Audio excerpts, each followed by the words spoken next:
প্রিয় ডিপ্লোমা কৃষিবিদ ভাই ও বোনেরা, আসসালামু আলাইকুম ওয়া রাহমাতুল্লাহ। উপসহকারী কৃষি কর্মকর্তা প্রিলিমিনারি প্রস্তুতি পর্বে তোমাদের সবাইকে স্বাগত।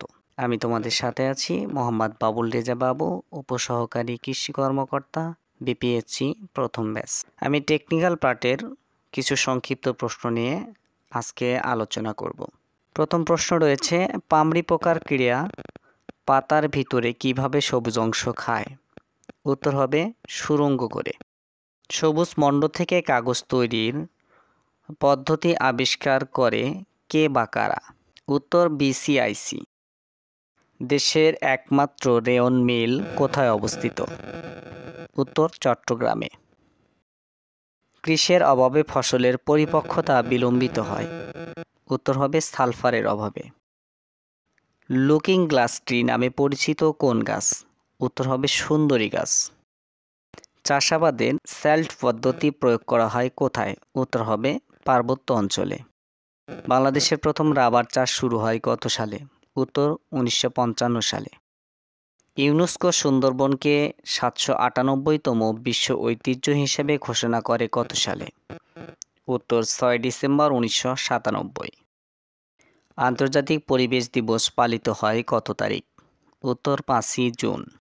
ব্ল্যাক টাইগার হিসেবে পরিচিত কোনটি? উত্তর বাগদা চিংড়ি। বাংলাদেশের ডাল গবেষণা কেন্দ্র কোথায় অবস্থিত? উত্তর ঈশ্বরদীতে। বাংলাদেশে আম গবেষণা কেন্দ্র কোথায় স্থাপন করা হয়? উত্তর চাঁপাইনবাবগঞ্জ। বাংলাদেশের আম গবেষণা কেন্দ্র কত সালে স্থাপন করা হয়? উত্তর 1984 সালে। পাটের আঁশ ছাড়ানো, দই তৈরি এবং অ্যালকোহল তৈরিতে ব্যবহৃত হয় কোনটি? উত্তর হবে ব্যাকটেরিয়া। বাংলাদেশে সর্বপ্রথম সেগুন বাগান করা হয় কত সালে?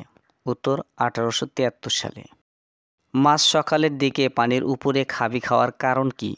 উত্তর অক্সিজেনের অভাব। কাঠের স্থায়িত্ব বাড়ে কোনটির ফলে? উত্তর কাঠ সিজনিংয়ের ফলে। গাছের কুশি গজাতে সাহায্য করে কোনটি? উত্তর হাইড্রোজেন। গরুর খুরা রোগের লক্ষণ কোনটি? উত্তর মুখ দিয়ে লালা ঝরা। কৃত্রিম উপায়ে ডিম ফোটানোর যন্ত্রকে কি বলা হয়? উত্তর ইনকিউবেটর। হাঁসের বিষটা মাছের জন্য একটি উৎকৃষ্ট ড্যাশ। উত্তর জৈব সার। ধন্যবাদ সবাইকে। আজকের মতো এ পর্যন্তই। ভালো থেকো, সুস্থ থেকো। দেখা হবে অন্য কোনো ভিডিওতে।